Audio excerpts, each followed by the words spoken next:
ফারুক সালাত শুরু করলেন, ফজরের সালাত, আল্লাহু আকবার। In the mean time Abu Lulu এই খঞ্জর নিয়ে ওমর ফারুকের বুকের মধ্যে 3টা স্টেবিং করলেন। একটা মারলেন নাভির নিচে, মারার সাথে সাথে পাকস্থলী কেটে গেল। আরেকটা মারলেন পাঁজরে, পাঁজর ছিঁড়ে গেল। 3টা মারার পরে ওমর ফারুক বললেন, কাতালানি আল কাল, এক কুকুর আমাকে মেরে ফেলেছে। পেছন থেকে এক সাহাবীকে টান মেরে সামনের দিকে নিয়ে গেল, তুমি নামাজের ইমামতি করাও। আর ওমর ফারুককে বাকিরা ধরাধরি করে পেছনে নিতে আরম্ভ করলেন। আর এই আত্মাই আক্রমণ যে করেছে সে কাতারের মাঝখান দিয়ে যেতে আরম্ভ করলো আর 2 দিকে ছুরি মারতে আরম্ভ করলো। 13 জন সাহাবীর গায়ে ছুরি মেরেছে, 7 জন সাহাবা স্পট ডেথ, জায়গায় মৃত্যু। এই ভয়ঙ্কর অবস্থা দেখে এক সাহাবী বুরনুস, এক ধরনের জুব্বা আছে মাথাওয়ালা, অনেকে জ্যাকেট পরছেন না এরকম মাথাওয়ালা, লম্বা জুব্বা আছে আর ওপরে শীতে পড়ে মাথাওয়ালা, এই মাথাওয়ালা জুব্বা বের করে এক সাহাবী জালের মতো তার দিকে উড়ায় মারল। ওই বুরনুসের মধ্যে পেঁচিয়ে আবু লুলু মাটিতে পড়ে গেল আর সুইসাইড করে নিজের বুকে নিজে মেরে আত্মহত্যা। যে সাহাবীকে ইমামতির জন্য দাঁড় করালেন, উনি ছোট্ট সূরা দিয়ে প্রথম রাকাতে সূরা আল কাউসার, দ্বিতীয় রাকাতে সূরাতুল ইখলাস দিয়ে নামাজ শেষ। ওমর ফারুক বেহুশ। ওমর ফারুক কি বেহুশ। সবাই কান্নাকাটি করতেছে, সবাই দেখতে গেলেন, এখন হুঁশ ফিরে না। মুখের মধ্যে মুখ খুলে রাষ্ট্রের চিকিৎসক মুখের মধ্যে দুধ দিলেন, ওই নাভি দিয়ে দুধ বের হয়ে যায়, পাকস্থলী কেটে ওখান দিয়ে দুধ বের হয়ে যাচ্ছে। তারা বললো ওনারে বাঁচানো সম্ভব না, দেখেন হুঁশ ফিরে কিনা। হুঁশ ফিরলে ওনার পরে কে আমির হবে, উনি যেন প্যানেল ঠিক করে দিয়ে যায়। সবাই তাকিয়েছে ওমর ফারুকের চোখের দিকে। আল্লাহর মেহেরবানিতে ঘন্টা খানিক পরে উনি চোখ খুললেন। চোখ খোলার পরেই বলেন নাই, ও মা আমি মরে যাই। চোখ খোলার পরে উনি বলেন নাই, কে মারলো আমারে। চোখ খোলার পরে উনি বলেন নাই, আমার পরে নেতা কে হবে। চোখ খোলার পরে সর্বপ্রথম কথাটি ছিল, আসল্লান নাস, আমার নেতৃত্বে যে ফজরের নামাজটা শুরু হয়েছিল এটাকে ঠিক মতো তোরা পড়েছিলি? আমার নেতৃত্বে যে ফজরের জামাত শুরু হয়েছিল সেটা ঠিকঠাক মতো সমাপ্ত হয়েছিল কিনা আগে বল। আসল্লান নাস, নামাজটা হয়েছে কিনা বল। সুবহানাল্লাহ বলতে পারলেন না? This is Omar, hour super hero. নেতা অনেকগুলো লাগে না, এরকম নেতা একটাই যথেষ্ট যে গোটা বিশ্বকে কাঁপায় দিতে পারে। চিল্লায় বলো ঠিক কিনা?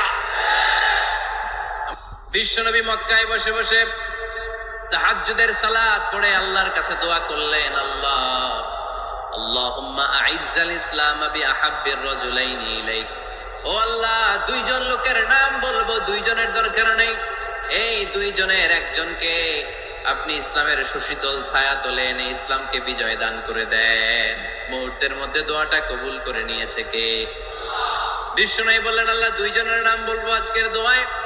আবি জাহাল ইবনে হিশাম, হয়তো হিশামের বেটা আবু জাহেলকে আপনি ইসলামের ভিতরে নিয়ে আসেন, কিংবা ওমর ইবনুল খাত্তাব, খাত্তাবের বেটা ওমরকে আপনি ইসলামের ছায়া তোলে নিয়ে আসেন। ওমরে ফারুকের জন্য দোয়াটা কবুল করে নিয়েছে কে?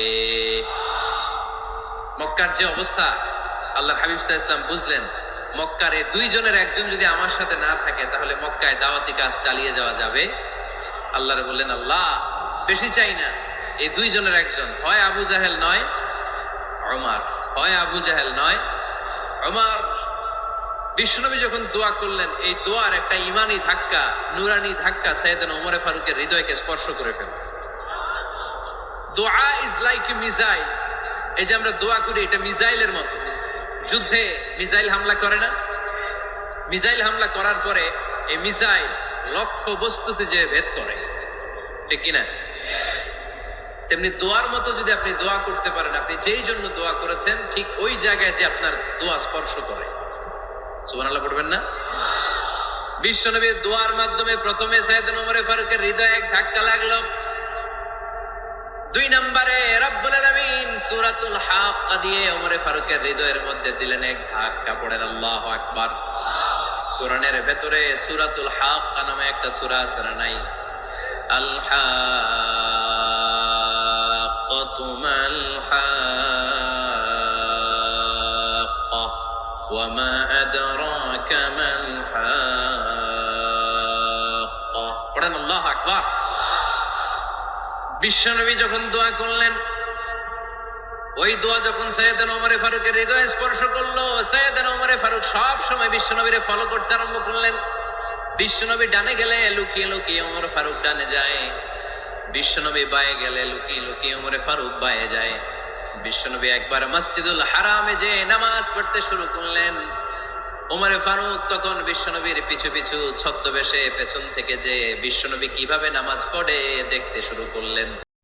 বিশ্বনবী ইন দা মিন টাইম এশার নামাজে আল হাক্কাতুল হাক্কা তেলাওয়াত শুরু করে দিলেন। আল হাক্কাতুল হাক্কা তেলাওয়াত শুরু করে দিলেন। তেলাওয়াত করতে করতে বিশ্বনবী যখন তেলাওয়াত করতেছে, ওমরে ফারুক এরকম দুলতেছে আর মজা পাচ্ছে। ওমিয়া বিশ্বনবীর কণ্ঠ বুঝি আমার মতো কণ্ঠ, আপনার মতো কণ্ঠ, আহমদ বিন ইউসুফের কণ্ঠ, আব্দুল বাসিতের কণ্ঠ না। বিশ্বনবীর গলায় যে কি সুরের ঝংকার আল্লাহ দিয়েছেন, কি সুরের লহরী আল্লাহ দিয়েছেন, একবার যে শুনতো পাগল হয়ে যেত। আল্লাহু আকবার। বিশ্বনবী সূরা হাক্কা মন্ত্রমুগ্ধ তেলাওয়াতে, মন্ত্রমুগ্ধ সুর দিয়ে, মন্ত্রমুগ্ধ কণ্ঠ দিয়ে তেলাওয়াত করতে লাগলেন। এশার সালাতে ওমরে ফারুক তুলতে লাগলেন। ওমরে ফারুক যত শুনেন অবাক হয়ে যায়, যত শুনেন অবাক হয়ে যায়, যতই শুনে অবাক। কিরে? কারণ তিনি আরবি ভাষা বুঝতেন। এত সুন্দর শব্দের গাঁথুনি, এত প্রাঞ্জল বর্ণনা, এত সুন্দর অন্তমিল, এটা কবিতা না হয়ে পারে না। উনি মনে মনে ভাবলেন এটা মনে হয় কবিতা। It might be poem, it could be poem. Muhammad মনে হয় কবি হয়ে গেছে, তার কাব্য প্রতিভা দিয়ে সে এটা বানিয়েছে। তা না হলে এত সুন্দর কথা, এটা কবিতা না হয়ে পারে। ইন দ্য মিন টাইম বিশ্বনবী কিন্তু দেখতেছে না যে পেছনে ওমর। বিশ্বনবী তেলাওয়াত করছিলেন, ইন দ্য মিন টাইম বিশ্বনবী পড়ছিলেন ওমা হুয়া বিকাউলি শাইরিন কলিলাম মা তুমিনুন। এই আয়াতের অর্থ হলো এটা কোনো কবির কথা নয়, খুব অল্প সংখ্যক লোকই তোমরা ঈমান আনো। সুবহানাল্লাহ পড়ে। এটাকে বলে কোইন্সিডেন্ট। কোইন্সিডেন্ট হুট করে অনেক সময় মিলে যায়, যায় কি যায় না। আপনি একজনের কথা ভাবতেছেন ভাবতেছেন, বাজারে গেলেন, বাজারে যেই দেখেন ওই লোকটা দাঁড়ায় আছে। এরকম হয় কি হয় না? কোইন্সিডেন্ট। ওমরে ফারুক মনে মনে যেটা ভাবতেছে ওই কথা দিয়ে বিশ্বনবী তেলাওয়াত করতেছে। আল্লাহু আকবার। বিশ্বনবী যে আয়াত তেলাওয়াত করছিলেন, আয়াতের অর্থ হলো এটা কোনো কবির বানানো কবিতা না, খুব অল্প সংখ্যক লোকই তোমরা ঈমান আনো। ওমরে ফারুক আটকে উঠলেন, থমকে দাঁড়ালেন। ঘটনা কি? আমি মনে